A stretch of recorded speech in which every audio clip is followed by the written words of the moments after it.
Bom dia, bem-vindos ao nosso primeiro webinar de cosméticos verdes, naturais, orgânicos e veganos. Eu sou a Daiane Passatempo, eu trabalho na área de Personal Care da Basf e eu trabalho na área de Marketing. Eu estou aqui com 3 especialistas que vão me ajudar a falar sobre esse assunto para vocês hoje. Então, do meu lado, tem o Vinícius Bin, ele é nosso especialista de inovação, também da área de cuidados pessoais da Basf. A gente tem a Thaisa Caires, que é a nossa especialista de sustentabilidade da Fundação Espaço Eco. E temos o Mauro Iekel, que é o CEO da Spume. A Spume é uma startup que trata a análise de Big Data. Hoje é um dia muito especial para a gente, porque hoje é a pré-inauguração do nosso Centro de Inovação e Tecnologia da Basf. Esse é um espaço, é um ecossistema, cujo principal objetivo é gerar novas oportunidades de negócio para todos aqueles que frequentam esse ambiente. Então, fica aqui o nosso convite para você também participar desse nosso espaço a partir de fevereiro de 2019, que é quando a gente faz a inauguração. A gente tem aqui um espaço super bacana, que é o nosso laboratório de aplicação da área de cuidados pessoais. E a gente também tem, bem fresquinho, o nosso laboratório de performance. Qual que é a ideia desse espaço? É a gente conseguir testar os nossos produtos com equipamentos de alta geração, super legal, para ter resultados mais efetivos. Então, assim, só para vocês saberem, esse é o nosso primeiro webinar. Então, qualquer tipo de problema que vocês tenham, digitem para a gente no chat, que a gente vai escutar. A gente está tendo um evento paralelo, então, se vocês tiverem qualquer problema com o som, também é só avisar a gente. Essa apresentação, antes da gente começar, deixa eu passar algumas orientações do webinar. Então, a gente está começando agora, 9h34, e a gente vai até às 10h40 da manhã. Se vocês tiverem dúvidas, fiquem à vontade, é só escrever no chat. Vocês vão reparar que no canto inferior direito da tela de vocês tem um campo, e tem um campo escrito perguntas e mensagem. Clique em perguntas para mandar a sua dúvida para a gente.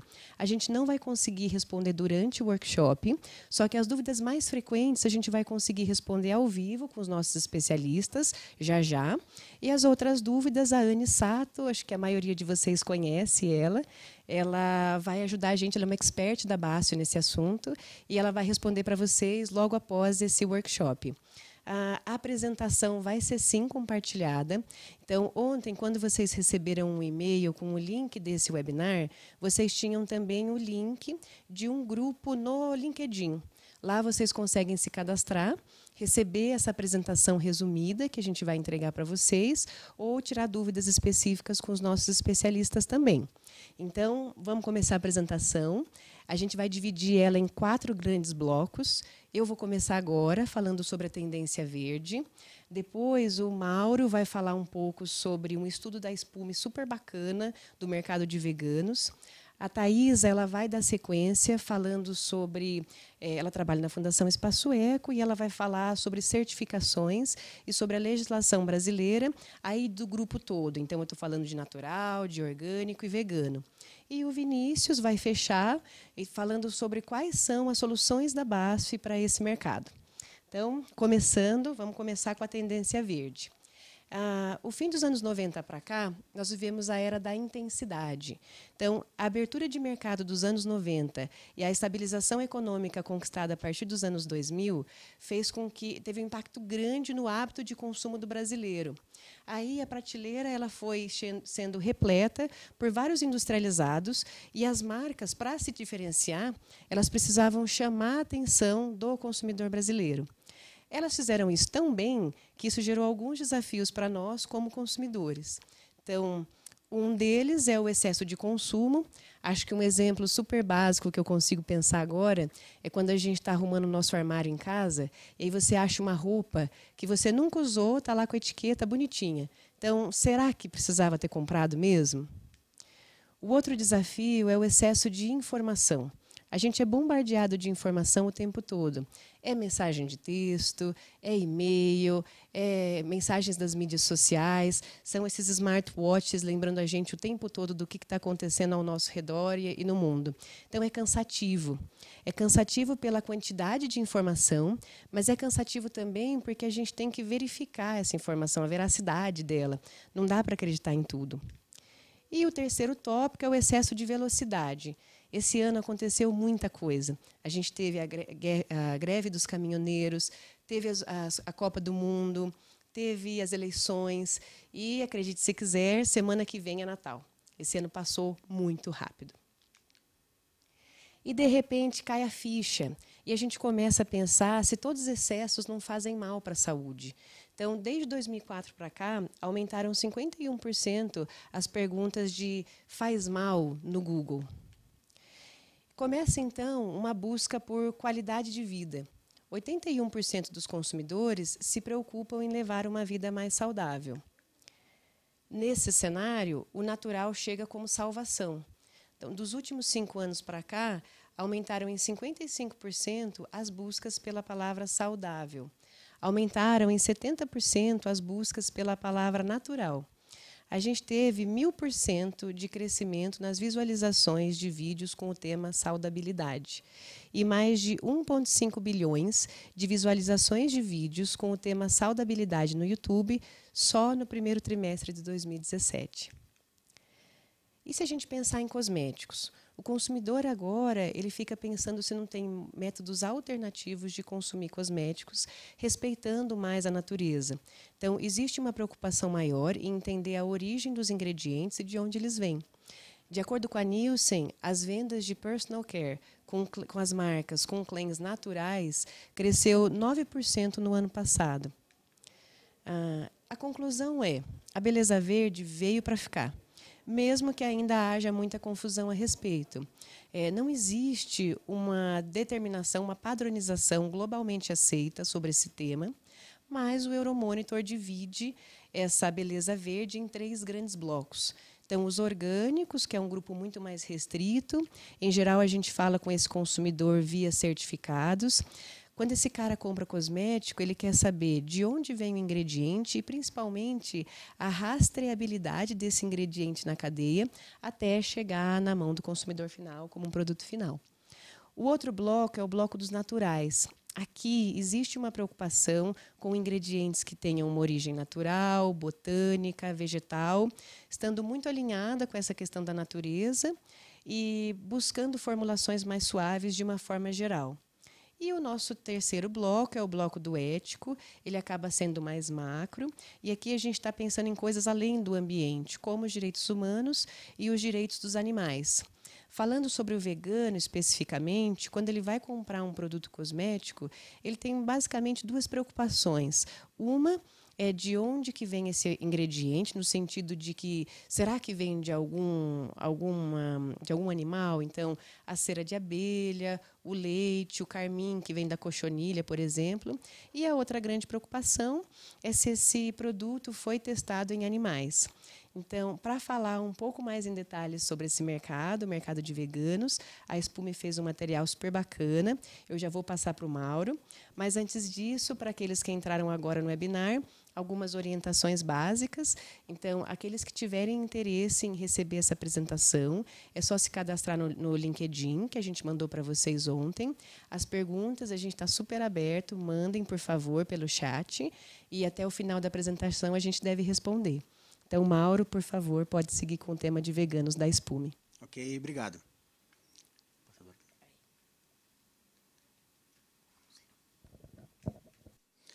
Bom, explicar um pouco sobre o que a gente faz. A Espume é uma empresa que une tecnologia e ciências humanas, ou seja, Big Data, que é matemática, com ciências humanas. A integração dessas 2 soluções é o trabalho que a gente vai apresentar aqui agora para vocês. Só que antes de a gente começar a falar do caso concreto, que é o caso vegano, vamos explicar um pouco, 1 minuto, sobre o que é Big Data, como se compõe. Então, o que é Big Data, né? Quando a gente fala sobre Big Data, ele tem 5 Vs, característica clássica. O primeiro V é volume, ou seja, tem que ser dados de grandes volumes. Então, quando analisamos mercado vegano, é um conjunto de 500 mil de feeds e comentários sobre o mercado vegano, é muita informação. Nesse mercado, existem subassuntos de diferentes naturezas nesse volume de dados, que é a variedade. O terceiro é a veracidade. Eu tenho que ver se esse dado é crível, é válido, ele é pertinente ou não foi manipulado. O quarto V é a velocidade. Esses dados não estão parados, ou seja, é um constante fluxo de movimento. Quer dizer, todos esses 4 Vs dificultam você analisar o dado. para isso, você precisa do último mais importante, que é o valor. O que é o valor? É uma inteligência artificial que interpreta as informações e consegue classificar, encontrar causas e efeitos nesse monte de informação.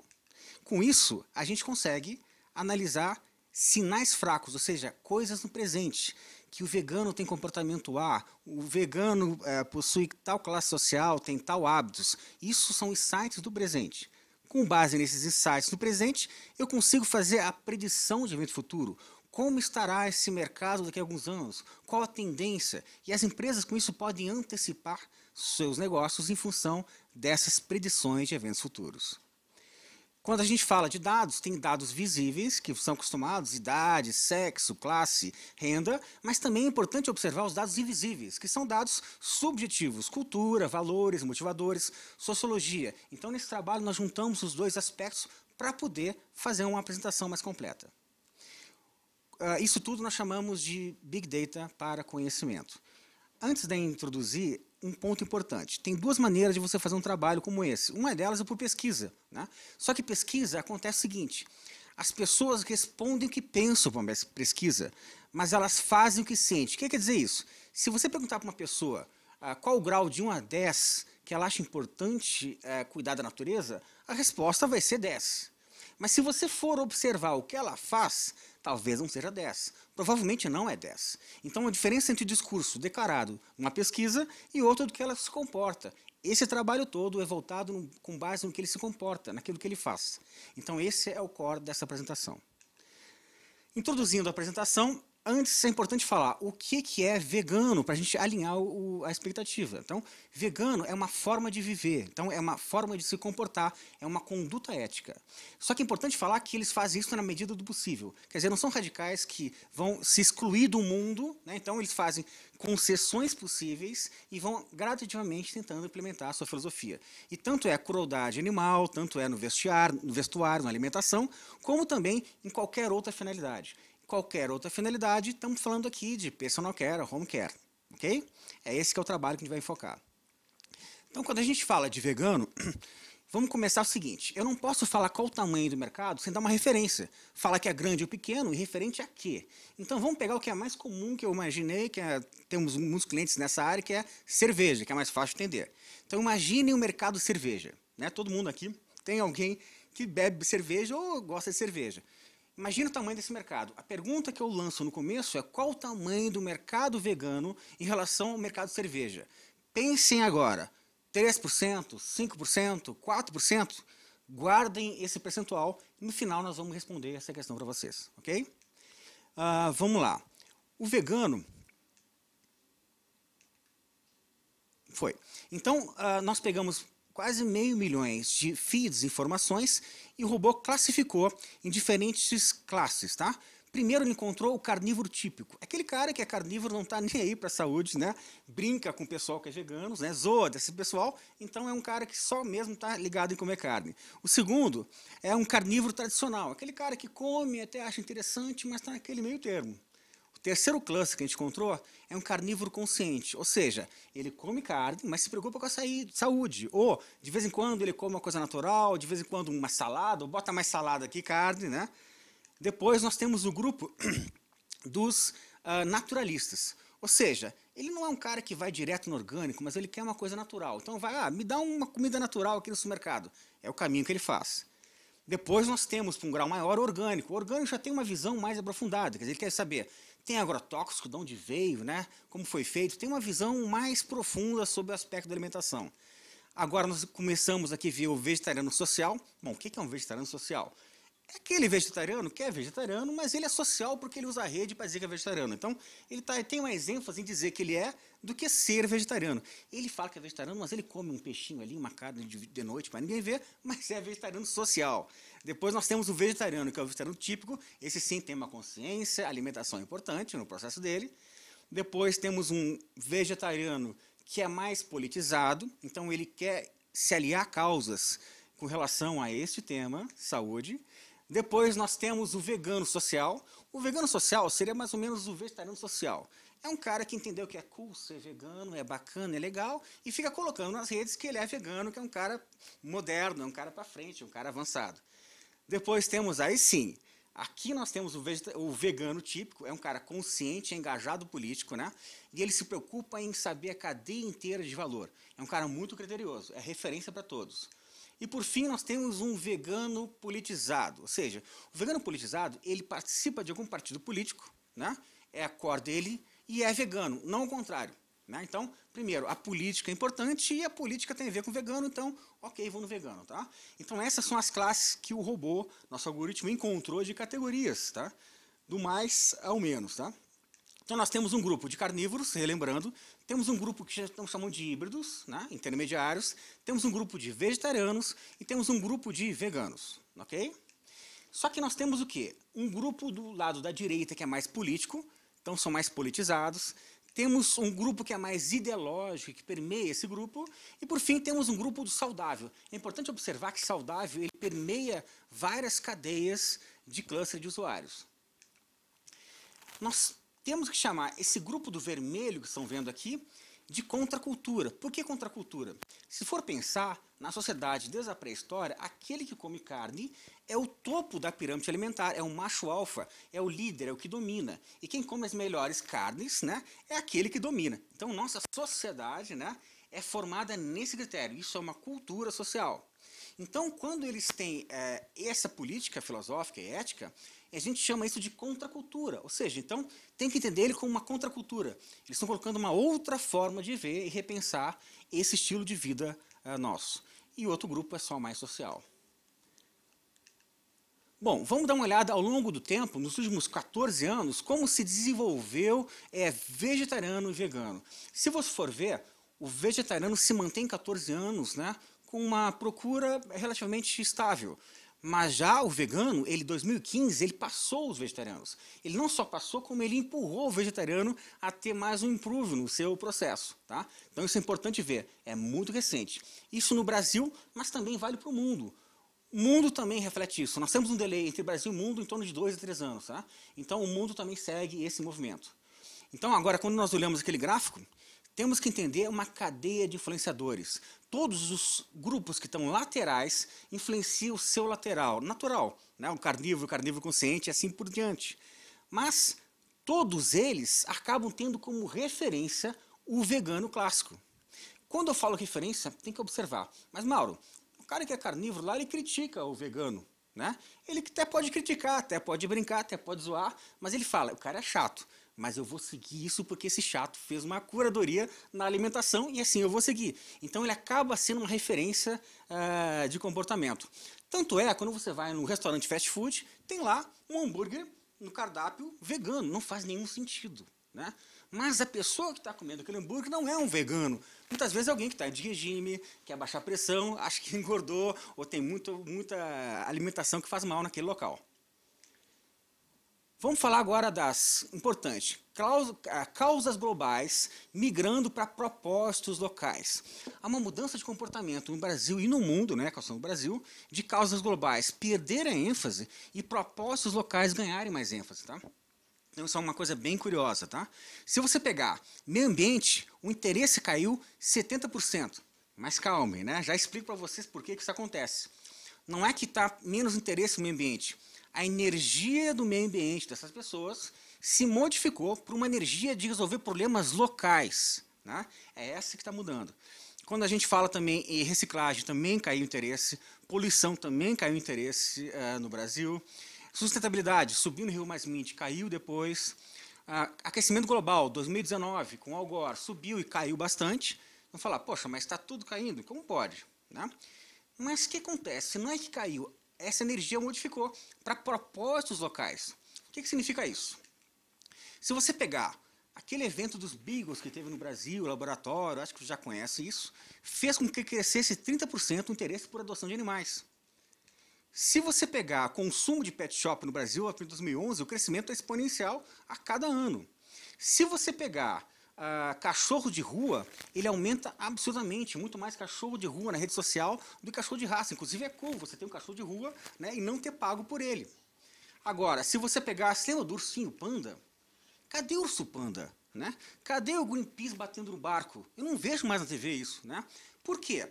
essa energia modificou para aquele cachorro de rua. São coisas locais, castração, cuidado com os animais. Tá?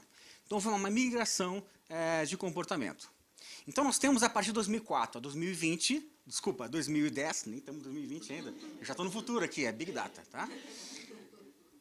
O mundo das causas globais, ou seja, o que dá na TV, as causas nobres, o que você acredita.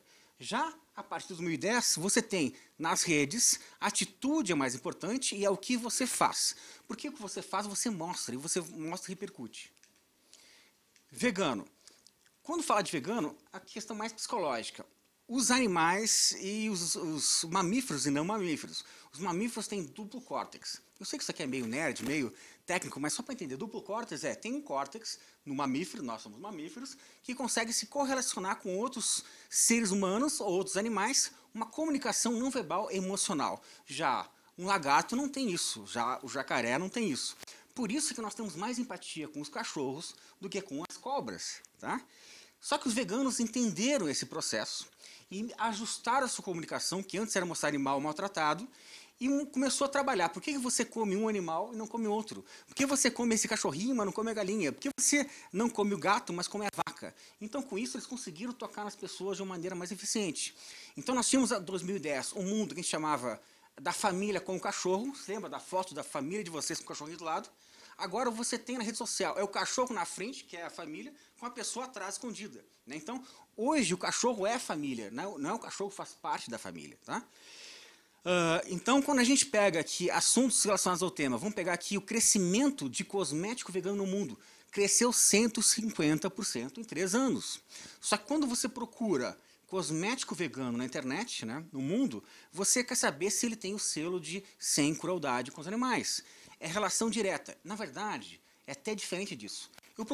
Eu quero um produto que não teste animais. Aí ele vê as marcas e assim escolhe a marca. É uma mudança de prioridade de abordagem. Tá? Então, vamos lá. Sobre as certificações. Tá? É importante falar que propósito é mais eficiente, é mais importante que eficiência. Tá? Mas, poxa, mas espera aí. Não é bem assim. É um funil, na verdade. Tá? É um funil de aproximação. Nesse funil de aproximação que você tem, primeiro você quer saber o propósito, depois quer saber a eficiência. Propósito faz você escolher a marca. Eficiência no componente faz você ficar com a marca, ok? Então é bom entender esses 2 pontos. Um faz você chegar até ela, outro faz você ficar com ela. Propósito é mais importante que o custo. Eles estão dispostos a pagar mais pelo produto. Tá? Isso é bem importante falar. Não é um problema de custo, não é baixar o valor. Também estou mandando aumentar. Tá? Mas não é a questão fundamental deles. Por fim, por que é composto é mais importante do que é composto. É quase a mesma coisa. Só que em vez de você falar, ele é composto por A, B, C e D, por que ele é composto por A, B, C e D? Ok? Isso é uma mudança importante para saber. E para finalizar, que eu já falei. Bom, para finalizar, eu subi o último slide, voltando à cerveja. Né?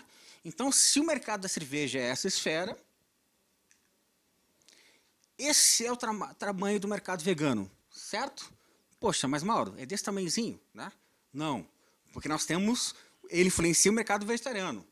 Não, porque ele também influencia os carnívoros que comem algum tipo de carne, os orgânicos. Né? Não, porque ele também, orgânico, influencia o carnívoro que está em dieta. Ou seja, 105% é o tamanho desse mercado em relação ao mercado de cerveja. Vocês vão dizer, poxa, Mauro, você está viajando, como é que pode ser isso?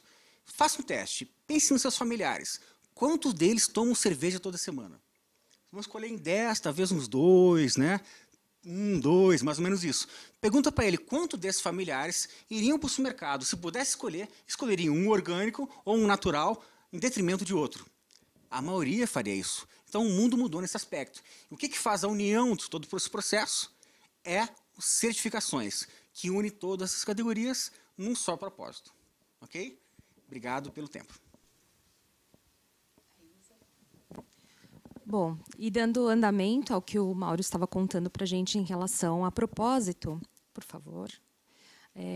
Quando a gente está falando de certificações, elas vêm justamente para isso, para ajudar a gente a alinhar esses propósitos. Então, o primeiro alinhamento que as certificações nos trazem é conceitual. Então, o que são cosméticos naturais, orgânicos e veganos? De uma forma um pouco mais objetiva, para ajudar com que a gente tome essa decisão a partir deste propósito. Então, dentro dos naturais, são considerados aqueles que possuem matérias-primas naturais e que não usam algumas matérias-primas que são banidas e que nós vamos demonstrar daqui para frente. Quando é orgânicos, nós estamos falando daqueles cosméticos que possuem uma concentração de 95% ou mais de matérias-primas naturais, e dentro desse percentual tem uma concentração de matérias-primas orgânicas certificadas.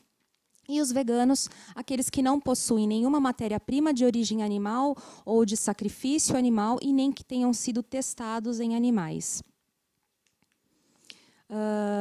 As matérias-primas banidas, existe um consenso dentro desse tema para certificações orgânicas e naturais.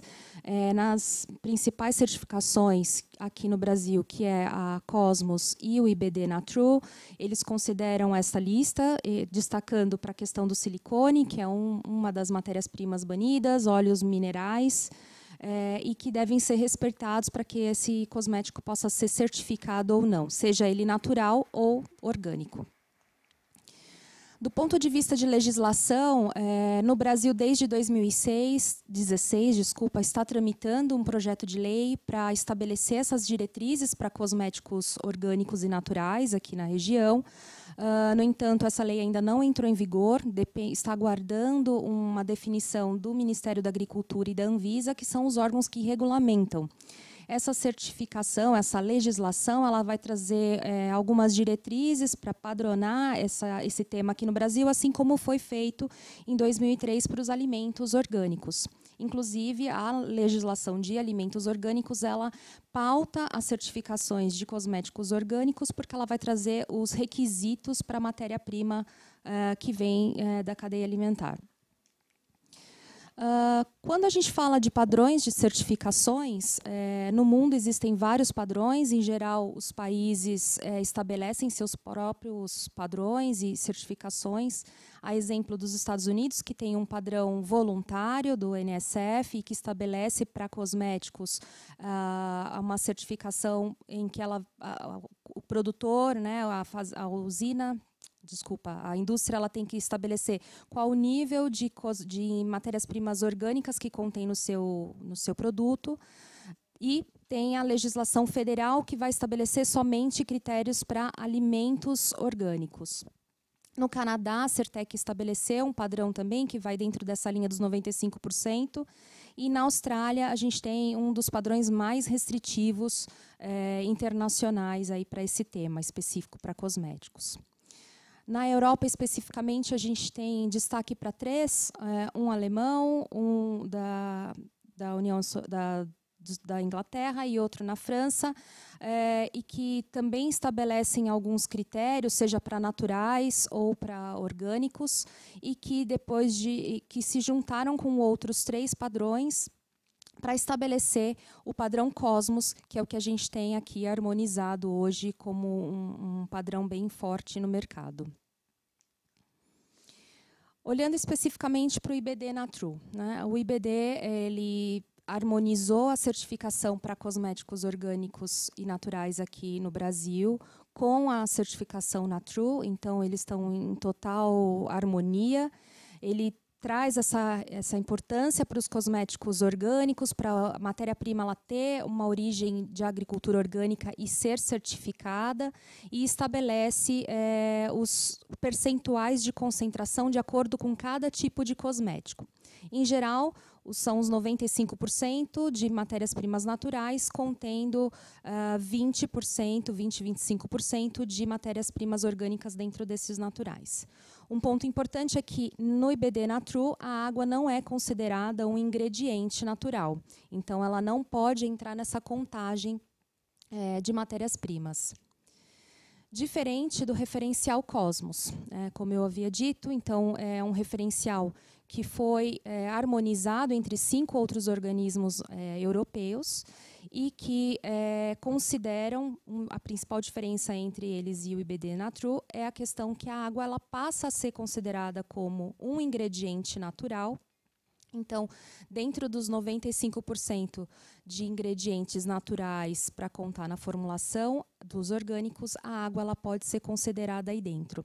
Por esse motivo, em alguns momentos, ela é considerada menos restritiva na formulação do que é o IBD Natru, por conta dessa concentração. Mas as duas elas têm as mesmas concordâncias com relação às matérias-primas banidas e aos processos de extração de matéria-prima também. A Ecocert ela passou a ser certificadora da Cosmos aqui na região. Alguns produtos que foram certificados antes de dezembro de 2016, eles vinham com o selo Ecocert orgânico ou natural. A partir de dezembro de 2016, o padrão passou a ser o Cosmos. Então, os produtos que foram certificados antes dessa data têm a certificação Ecocert, e os que passarem a ser certificados a partir de janeiro de 2017 passam a ter o selinho da Cosmos. Essa é uma informação importante que às vezes a gente vê no produto, esses certificados diferentes e não entende por quê, mas é exatamente por conta da data de corte dessa harmonização das certificações. Recentemente, houve uma aprovação de uma ISO também para estabelecer algumas diretrizes de forma mais global para certificações de cosméticos orgânicos. Foi em setembro de 2018 que ela foi estabelecida, foi liberada, e ela traz algumas referências e vem numa tentativa de unificar um pouco do que todos esses padrões globais trazem para cosméticos e sem ser excludente, né? Então, existem alguns pontos de atenção e estão sendo muito discutidos com relação a esse tema, que é o fato dela ser menos restritiva, porque ela tenta englobar e tenta atender a todos os padrões. Então, ela apresenta algumas possibilidades de fórmulas, né, para a formulação dos cosméticos. Em alguns casos, ela permite o uso de geneticamente modificados, desde que eles sejam aprovados no seu país de origem, onde o cosmético está sendo produzido, ou a matéria-prima.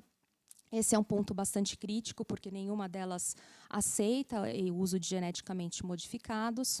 A proporção de ingredientes ela vai variar em função dessa formulação, em que eles trazem 6 ou 7 possibilidades de formulações, e define que existe pode ter um percentual de origem natural e dentro dos ingredientes. Então, é um tema que está sendo bastante discutido, principalmente entre as certificadoras, pelo fato dela ser um pouco mais abrangente. Quando a gente está falando de vegano, aqui na região eu destaco 2 principais certificações. Uma é o selo da Sociedade Vegetariana Brasileira, que é o SVB Vegano. Eles são uma certificação específica para o mercado nacional, eles não se pautaram em nenhuma certificação internacional, observaram o comportamento da região para estabelecer seus padrões, e o principal é a questão da origem animal, inclusive para o sacrifício, né, a exploração desses animais, não só no produto final, mas também na cadeia de valor. Então, eles prezam muito pela questão da rastreabilidade, da origem da matéria-prima. E também não pode ter nenhum ingrediente ou subproduto de animal que tenha sido utilizado. A questão do testes em animais, eles usam a data de corte de 5 anos, né, que foi a data de corte europeia também, para a questão do selo de crueldade animal. E a outra certificação bastante utilizada por aqui é a da Veganismo Brasil, que é uma organização não governamental também. No entanto, essa certificação ela é harmonizada com o padrão da Vegan Society. Então, se você tiver interesse em certificar pela Vegan, eles são os órgãos regulamentados aqui na região para fazer essa certificação. E o que eles dizem que a única diferença é se você vai certificar um produto para o mercado nacional, faz pela Veganismo Brasil. Se for fazer internacional, Vegan Society, o que vai diferenciar é somente os custos de certificação e de manutenção do selo. Eles são muito parecidos com a Vegetariano Brasileiro do ponto de vista de critério mínimo, né? Então, não pode ter matéria-prima de origem animal e nem testes. Também seguem a data de corte dos 5 anos, até por serem terem essa diretriz internacional também. E, com relação a geneticamente modificados, eles permitem a utilização desde que não tenham genes de animais dentro desses geneticamente modificados. Esse é o principal ponto de atenção entre essa certificação. E aqui, por fim, a gente traz um quadro síntese, né, destacando essas características dos cosméticos natural, orgânico e vegano, do ponto de vista da classificação, do conceito. As matérias-primas banidas são praticamente as mesmas entre naturais e orgânicos, independente da certificação, assim como os processos banidos. E as principais certificações que eu destaco para natural e orgânico aqui na região são o EcoCert e BD Natru. No vegano, a Veganismo Brasil e a Sociedade Vegetariana Brasileira. Ambas, no vegano, destacando realmente a questão da origem animal, que não deve ter nenhum processo e nenhum traço de origem animal. E com relação aos orgânicos e naturais, além dessas diretrizes para matérias-primas, eles trazem alguns requisitos para a produção mais sustentável, para embalagens que sejam biodegradáveis ou que tenham um processo olhando também para critérios de sustentabilidade. E agora eu vou passar para o Vinícius, desculpa, e ele vai contar um pouquinho como que a BASF pode contribuir e ajudar as empresas nessas formulações para atender esses requisitos. Bom, gente, eu estou muito feliz com a realização desse webinar, é o primeiro, a gente vai ter muitos ainda, e feliz por encerrar esse webinar. Coube a mim apresentar um pouco das soluções que a BASF tem para esses mercados. Quando a gente fala de natural e eficiente, eu vou voltar um pouco no que o Mauro disse, não basta mais só ser natural, não basta mais só ser certificado. No passado, eu me lembro de começar a trabalhar com esse tema há alguns anos e os consumidores até aceitavam um shampoo que não fazia tanta espuma, um condicionador que não condicionava tanto. Hoje já não se aceita mais. É a eficiência que garante a recompra. Ele precisa ser natural, ele precisa não ser testado em animais, mas ele precisa ser eficiente. E a BASF está acostumada a trabalhar com o conceito de produtos de origem natural. Grande parte do nosso portfólio vem de origem natural, principalmente os emolientes, os emulsionantes, os tensoativos, todos eles são baseados em grande parte na matéria-prima que vem do óleo de palma, do palmiste, do coco. Isso faz parte de toda a cadeia, de todo o nosso portfólio. E aqui eu tenho alguns exemplos. Quando a gente pensa especificamente em produtos já registrados junto à Cosmos, a gente tem mais de 130 ingredientes. A gente tem mais de 50 produtos que estão sob avaliação de critérios Natru. A gente tem também um portfólio super abrangente de bioativos. A gente chama de bioativos aquilo que gera o benefício funcional, aquilo que dá claim, aquilo que conta a história do produto. Então, são mais de 100 produtos de origem natural. Eu destaco ainda 3 que a gente tem, que são produtos certificados orgânicos. A gente tem 3 bioativos e que ajudam ainda assim na composição, no percentual de origem orgânica que uma formulação precisa ter. Tá? Então a gente trouxe alguns exemplos, essas formulações, essas propostas vão ser compartilhadas, como a gente reforçou, no grupo, no LinkedIn. E ainda assim, nesse grupo, a gente pretende compartilhar mais materiais. Fiquem à vontade para consultar a nossa equipe, os nossos representantes de vendas, a nossa equipe técnica no futuro, sobre mais propostas, que a gente tem muita coisa para oferecer. Tá? De que forma a BASF pode apoiar os seus clientes? A gente pode apoiar principalmente com propostas de produtos finais, produtos já testados, formulações já avaliadas quanto à estabilidade, e com claim, com história, com que aquele produto pode ter um destaque com relação ao posicionamento que vocês vão oferecer para os seus clientes finais. E aqui a gente trouxe alguns exemplos de fórmulas. Então, a primeira fórmula que eu apresento é uma proposta de um condicionador vegano. A gente trabalha aqui com uma base catiônica, a gente tem um produto, um poliquaternium, para ajudar nesse efeito de condicionamento. Aqui a gente está falando de uma proposta vegana, não de uma proposta 100% natural. No canto, no alto, vocês sempre vão encontrar um índice de vegetalização, e eu falo um pouquinho depois sobre isso. Então, apesar de ser uma formulação vegana, e não ter uma proposta de ser 100% natural, ela ainda assim tem um alto conteúdo de ingredientes de origem vegetal. A gente trabalha ali com uma mistura de álcoois graxos, de óleos, de emolientes, todos eles de origem natural. E aqui a gente tem um bioativo, o esfingoceril, que é um derivado de girassol, uma fitoceramida de girassol, que tem um benefício de oferecer proteção de cor para o cabelo. A segunda proposta é uma formulação que está de acordo com os critérios Cosmos Natural. Então, é uma proposta de um shampoo infantil livre de lágrimas, um alto índice de vegetalização, aqui a gente já está falando de 98%.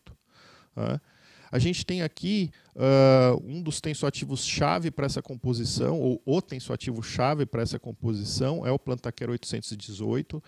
É o último ingrediente da família dos alquil-poliglicosídeos, dos famosos APGs. Eles são estándar, é um produto super usado há mais de 20 anos na indústria, toda essa família, e ele é sinônimo de suavidade, alto poder de espumação. Então, esse é uma família toda derivada de coco e de milho. E a gente tem aqui a proposta de um produto que é o Plantazil Micro, é uma blenda de emolientes, que tem um benefício funcional de substituição, por exemplo, de um silicone. A gente está falando aqui de uma microemulsão que entrega um benefício de brilho, de efeito de brilho, além de um condicionamento suave. Tá bom? A terceira proposta, a gente volta para uma formulação com um perfil vegano. A gente está falando aqui de um gel fixador, também com um alto índice de vegetalização, a gente está falando de 88%. Mas o segredo dessa formulação é substituir os tradicionais polímeros de styling, os tradicionais polímeros de fixação, por uma goma xantana, e uma goma xantana vegana. De maneira geral, a goma xantana ela tem como parte de sua composição, como subproduto, albumina, e faz com que grande parte delas não seja vegana. Mas o nosso produto é também via rota de fermentação, mas ele não contém traços de albumina e por isso ele é classificado como uma goma vegana. Ela é altamente transparente, ela permite uma formulação totalmente transparente, como essa proposta que a gente está fazendo. Geralmente as gomas xantana elas têm uma leve turbidez nos produtos em que ela gera. Ela é super compatível com álcool, com etanol, por exemplo, e também com eletrólitos. Tá? A gente caminha agora para um sérum facial antioxidante para pele sensível. Aqui também, olha, a gente está de acordo com o Cosmos Natural. A gente tem um índice de vegetalização de 95%. Aqui, o produto-chave que está trazendo o claim, que está trazendo a história, é uma vitamina E de origem natural. E o emoliente-chave nessa composição, a gente tem uma mistura de emolientes de origem natural, mas a gente tem um deles que é via rota enzimática, o cetiol RLF, ele é um emoliente altamente puro, super adequado para uma formulação de pele sensível. Tá? A gente caminha aqui para uma formulação orgânica, um índice de vegetalização de 100%. A gente traz aqui uma composição que contempla ali 20% de um hidrolato, para compor esses 20% de material certificado orgânico que uma formulação precisa ter. A gente está trabalhando com uma blenda de emolientes. A gente trabalha aqui com um emulsionante super eficaz que a gente tem no portfólio. O Emulgin VL75 ele é altamente compatível com todos os tipos de formulação, desde uma formulação um pouquinho mais viscosa até uma formulação altamente fluida, um spray, por exemplo. E nesta formulação a gente incluiu o Dulcemin. Este é um dos 3 ingredientes certificados orgânicos que a gente tem. É uma proteína de amêndoas doce que pode ser empregada como um claim de aumento de radiância, aumento de brilho, porque ele é um ativo que recupera o vigor da pele. Para finalizar, a gente tem aqui uma proposta de um creme facial anti-sinais, com alto índice de vegetalização também. A gente está falando de novo de uma formulação de acordo com Cosmos Natural. Essa formulação ela tem o Colalift 18, é um extrato de mogno africano que atua estimulando colágeno 18. Colágeno 18 foi um dos últimos tipos de colágenos descoberto. E ele é super importante porque ele está presente de uma maneira uniforme em todas as camadas da pele, né? Quando a gente trata uma só camada, a gente tem uma recuperação ou muitas vezes superficial e temporária, ou outras vezes mais profunda e que você não vê resultados tão rápido, né? Então o ideal é trabalhar uma estimulação em todas as camadas da pele de maneira uniforme. O Colalift se encaixa super bem nesse perfil, estimulando a síntese de colágeno 18. A gente tem também ali uma blenda de emolientes e a gente substituiu aqui por um outro emulsionante do nosso portfólio, o Mulgad PL 6850, que permite uma formulação um pouquinho mais viscosa, com mais facilidade, tem um sensorial mais acolchoado, uma formulação mais rica, né? Também uma formulação ali com 97% de índice de vegetalização. Mas não é só isso. A gente tem uma ferramenta muito legal, que vai estar disponível em breve, online. Por enquanto, vocês vão precisar acessar nossa equipe, que é uma calculadora de índice de vegetalização. Isso permite vocês acelerarem o seu processo de desenvolvimento, porque permite que vocês calculem um índice de vegetalização necessário para a sua proposta. Então, aqui eu simulei 2 exemplos, só para vocês verem. Simulei exemplos de valor, né? A gente pode substituir ingredientes, e aqui na primeira proposta a minha formulação atingiu por volta de 80% de índice de vegetalização. E aí, substituindo alguns desses ingredientes ou os percentuais desses ingredientes na sua fórmula, você pode, de repente, chegar a 98%, né? Essa ferramenta ela oferece uma possibilidade de acelerar o teu processo de desenvolvimento, tá? Então é isso. A gente tem uma série de ferramentas para ajudar no seu dia a dia, né? Através de formulações inspiradoras. Eu trouxe algumas delas aqui. A gente tem uma série de outras propostas. A gente tem conhecimento de consumidor, seja através da nossa equipe de marketing, seja através dos parceiros como a Espume. A gente tem conhecimento sobre certificações. Isso é uma dúvida terrível para todas as empresas. E a gente tem ferramentas, né? Eu trouxe um exemplo aqui de ferramenta digital que ajuda nesse processo, mas a gente tem outras coisas, né? Eu espero que a gente possa ajudar vocês nos seus desafios, tá? Eu vou voltar para a Daiane para ela fazer o encerramento desse evento. Obrigada.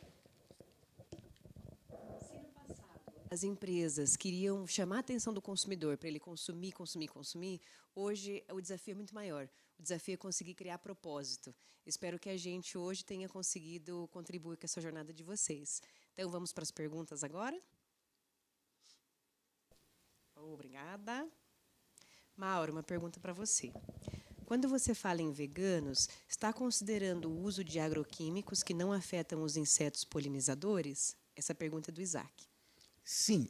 Pessoal, ali eu categorizei 3 tipos de veganos, tá? Então, você vê só, o olhar que eu tenho dos veganos não é um olhar de classificação, de índice, é um olhar de comportamento. Então, nossos algoritmos identificaram 3 perfis. O primeiro perfil é o vegano social. Esse vegano social provavelmente não esteja apto a todas as restrições que tem o vegano. Já o segundo, que é o vegano típico, sim, ele segue todas as cadeias, todas as regulamentações como esta, né? Na escolha dos seus produtos. E, por fim, eu falei também sobre um vegano político, né? O vegano político ele vai estar alinhado a essa causa se ela tiver algum viés político na composição. Então, são 3 tipos de veganos, não existe um tipo de vegano no ponto de vista de cluster. Muito bom, obrigada, Mauro. Nada. A próxima pergunta é para o Vinícius. Então, qual seria a explicação para nanomateriais serem banidos em cosméticos naturais e orgânicos? Essa pergunta é da Juliana e do João Paulo. Gente, essa vai ser a primeira pergunta que a gente vai ter que responder via LinkedIn, porque eu confesso que eu não tenho essa resposta, tá? Essa é uma das dúvidas que a gente tem. A gente tem outras discussões com as certificadoras a respeito da utilização de filtros solares, por exemplo, porque os filtros solares de origem mineral eles podem ser usados, mas especificamente essa pergunta eu não tenho essa resposta agora, mas eu prometo responder para vocês via grupo LinkedIn. Combinado. A próxima pergunta é para a Thaisa. Então, a pergunta é: origem das matérias-primas naturais vem das florestas brasileiras com cultivo sustentável? Como é feita essa parceria? Bom, quando a gente está falando de cosméticos naturais e orgânicos, essa concentração de naturais ela tem que ser apresentada uma rastreabilidade, então tem que ser observados padrões adequados de extração, sejam produtos da Amazônia ou produtos orgânicos, precisam ter especificamente certificação. Então, é muito mais do que uma parceria, são requisitos mínimos e legais para atendimento da certificação. Ou você atende ou não atende. É legal, mais alguma pergunta? Por enquanto, essas foram as que a gente selecionou. Então, todas as outras a gente vai responder depois para vocês. Fica aqui o nosso muito obrigada e até o próximo webinar.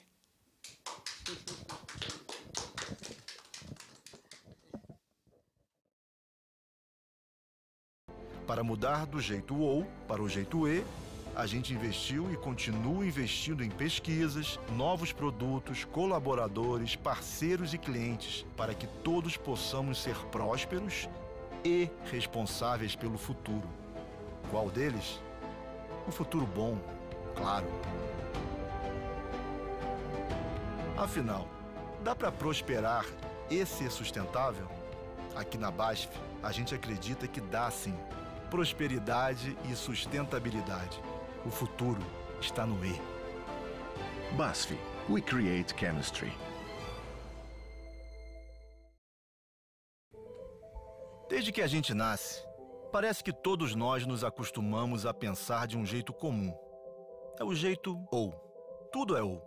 Preto ou branco, noite ou dia, rápido ou lento, caro ou barato.